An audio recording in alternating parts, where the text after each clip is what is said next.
सच में तुमने कभी अपने बाबा का जिक्र नहीं किया। कैसे हैं वो? बाबा, मेरे बाबा दुनिया के सबसे प्यारे इंसान हैं, मगर नाहक जेल में हैं। जानते हो, मैं उन्हें बहुत याद करती हूँ। कोई ऐसा दिन नहीं जब मैंने उन्हें याद ना किया हो। मेरे लिए इतना मसला नहीं है, मगर बतूल के लिए बहुत मुश्किल है। उसने तभी बाबा को ढंग से देखा ही नहीं और वो बड़ी हो रही है।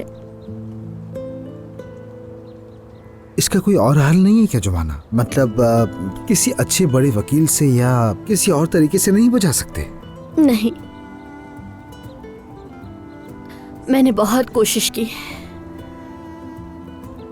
और जानते हो क्या, मेरे बाबा की जेल में होने की वजह से मेरी नौकरी भी खतरे में है। वो कैसे? पिछले दिनों कंपनी से कोई आया था और उन्होंने हर मुलाजिम से कैरेक्टर सर्टिफिकेट मांगा है। इसका क्या मतलब है? और जैसे कि तुम देख रहे हो, मेरा हाल कुछ अच्छा नहीं है। ऐसी बातें मत करो। ऐसा कैसे हो सकता है? मैं तुम्हें कहीं जाने नहीं दूंगा। बिल्कुल फिक्र मत करो तुम।